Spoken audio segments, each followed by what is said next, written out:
In this video, I'm going to show you exactly where to find a field depot and how to repair the antenna in Arc Raiders. So there is actually going to be a couple of locations that you can find them in, and I'm going to show you a couple of them.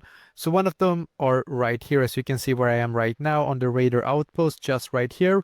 And there is also some other locations that I'm going to show you. This one I believe is also one of the locations just right here.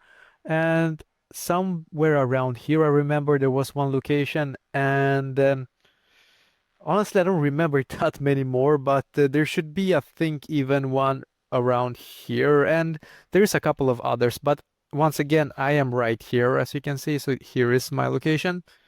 So let's do it. Let's run to the field depot right here, as you can see. So it should be. Let's see how we actually get up to it. I don't quite remember if there was any like easy way to get up to it. So I'm just going to jump here.